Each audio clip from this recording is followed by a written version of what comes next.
Hi, thanks for watching. Okay, in this video, I want to focus on what I think is really the core and the main characteristic that defines cluster B personality disorders. In my opinion, I don't focus so much on the outer symptoms. I don't really focus too much on how arrogant a person is or how envious a person is. I mean, those are very important things. It's very important. Those are important symptoms. But what I'm more interested in really what is the problem with a person who has cluster B disorder? What is really going on that makes them a cluster B? And also, what can that teach even people who are not clinically, who don't have a clinical personality disorder? All of us can learn from this because I do believe that what happens in the cluster B experience is really just an exaggeration of things that can happen to anybody. And I think even normal people can have moments where they have the same experience or almost the same experience that a cluster B would have more often. Okay, so I think we should take every opportunity to really go deep into what's causing and what's really happening with the cluster B people so that all of us, even normal people, can learn something and maybe take it as an insight that we can all use to improve our lives. Okay, so what do I think is really the core phenomenon that's happening in the cluster B experience? Okay, for me, the defining characteristic of cluster B, all the cluster B, okay, is absorption absorption into activated states. Okay, um, all human beings get activated. Okay, and when I mean activated, I don't just mean stimulated, but I mean stimulated to the point of really reacting. Okay, so basically, when I talk about activated, I'm talking about we are stimulated to the point of reaction. Okay, the reaction can either be behavioral or the reaction can be attitude. Like if I see something that makes me disgusted, somebody being rude, or I see something that I don't agree with, some political stuff, that can stimulate me to the point where my attitude, I get disgusted. I have an actual reaction in terms of attitude or in behavior. Okay, so basically, when I use the term activation, okay, that's what I'm talking about. I'm talking about being provoked by a circumstance that alters my attitude or my behavior. Okay, so that's activation. Okay, so what really defines the cluster B is absorption in activated states. Okay, this is very important. We have to change our way completely of how we analyze behavior. Okay, because there are two ways that we can engage in behavior. We can either be activated and just be activated as a normal person, or we can fall into the activation and be absorbed in the activation. Okay, and we have to distinguish those things. We have to stop being mystified when we look at, like, say, a true crime situation where we see, like, why did that criminal do that stupid thing, or why did that person do that, or whenever you see somebody like, how could you do that? You did. Stop being baffled by behavior. It's not that people are psychotic. It's not that. It's that what happens is that people fall into their activated state. Okay, this is very common, and we need to stop looking at it as, well, you had your, you knew what you were doing, you chose to do it. Well, you know, I agree that when we get absorbed, we still retain some possibility of control. I believe that. But we don't want to underestimate how engulfing it can be when people fall into and get absorbed in an activated state. Okay, we really need to understand that, because yeah, you still retain some perception, you still retain some executive awareness, some, but it's so reduced that we have to understand that it is something. It's not psychosis. It's not like you lost your mind, but it is also not a normal state. Okay. And the other thing to understand is that different people will have different experience of being activated. Okay. If you're really not even close to a cluster B, and you're not even close to a personality disorder, when you get activated, you retain really all of your executive awareness. Okay. That's important to understand. And then there's some people that are kind of half and half.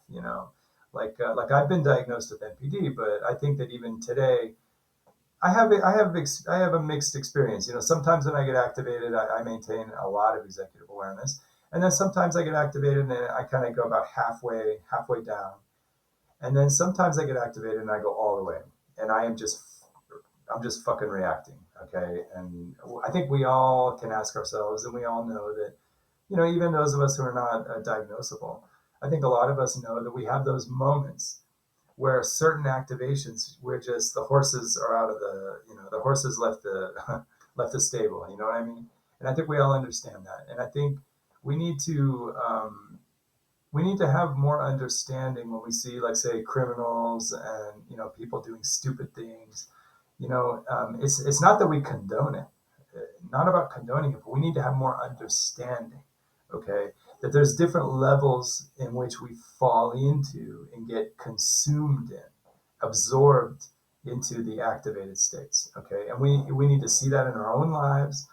And you don't have to have a cluster B diagnosis to sometimes fall into your activation. How many times does somebody provoke you, or does somebody do something that's so disgusting that you find yourself reacting, and then looking back on it, you're like, whoa, I really reacted.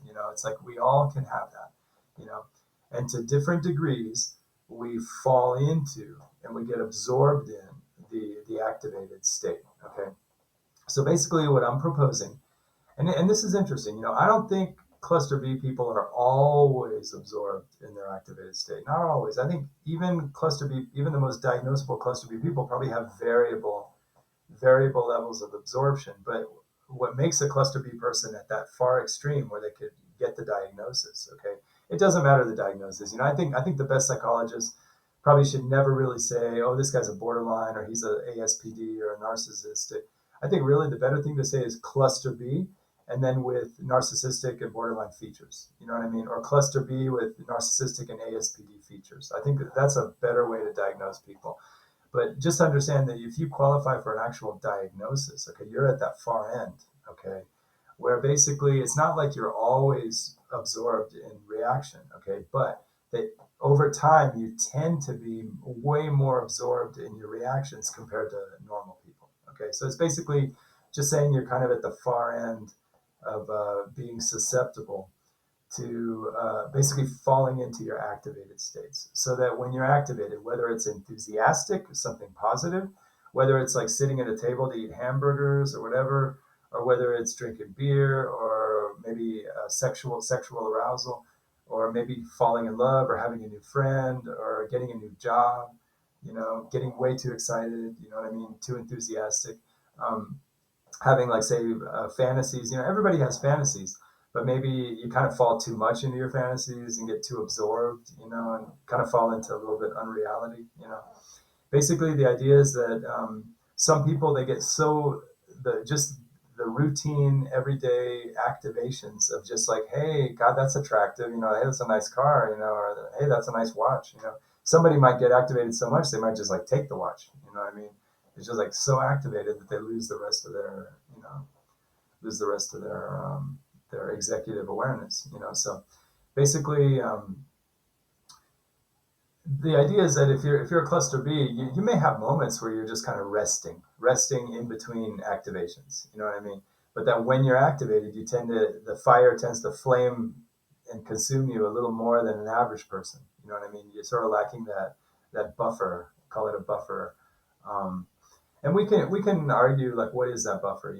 I would argue that it's probably a serotonin deficit, or it's probably a serotonin inhibition of the serotonin mechanism. But we can debate that.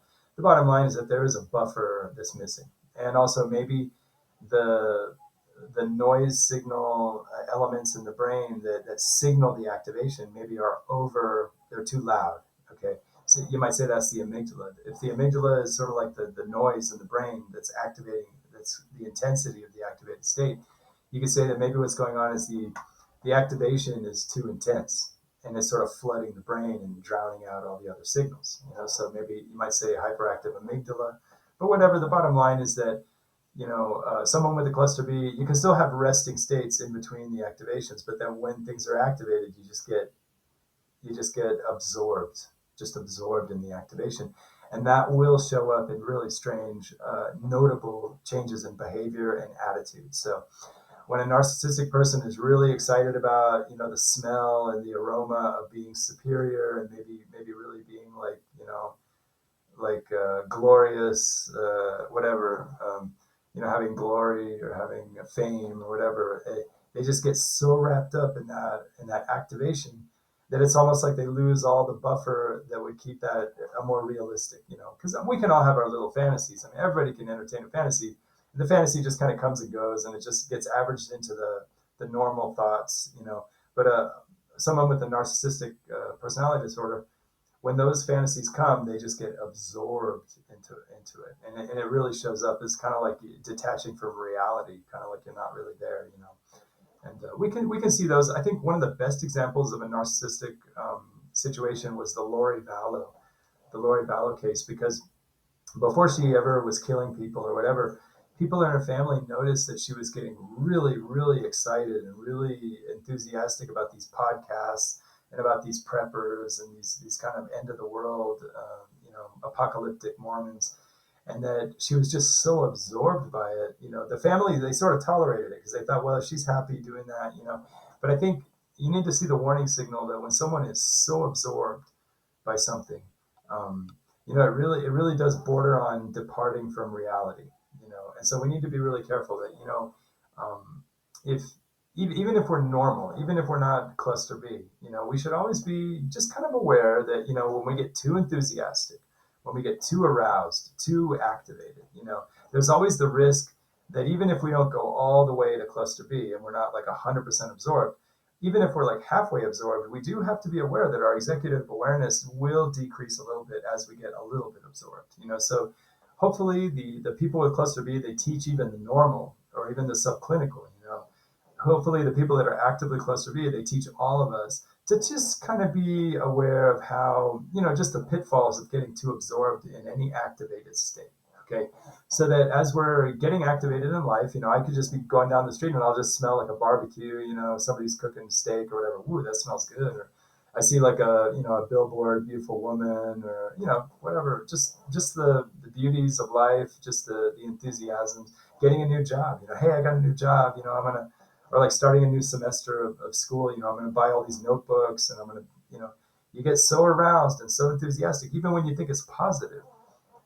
Just to be aware that when we get sort of flared up in all that activation, positive or negative, that there is going to be a decrease of the executive awareness and kind of an imbalance that will produce a departure from reality, and our reality testing will tend to go down. Okay, so I would say, if there's any lesson to take from this, I would take this. I mean, if any of us have even on the spectrum of cluster B, even the spectrum, okay, I think we should be careful just be on the watch, to enjoy. Sometimes we should enjoy our activated states, and sometimes there are moments where even a negative activated state is warranted in a limited dose. Sometimes you have to respond very very specifically and very intensely to something that really deserves, let's say, a negative criticism or a negative correction.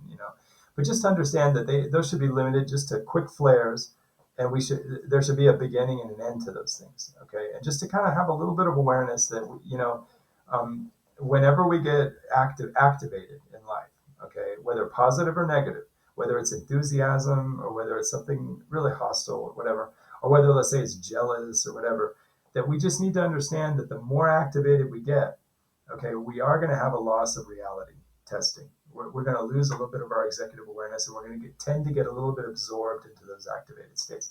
Activated states have a way of kind of absorbing people. Okay, so that's, again, I'm always talking, when I talk about like ideas of how to, maybe develop like a recovery plan for cluster B, I'm always talking about how we need to try to just kind of cool down a little bit the activation of life, the stimulations, the what I call the dopamine, whatever, you don't have to call it dopamine, but just kind of think of just kind of cooling down the stimulation a little bit.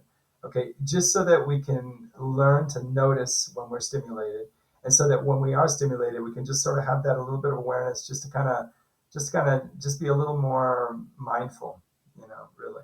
Um, so, so I think that's really important. Thanks for watching.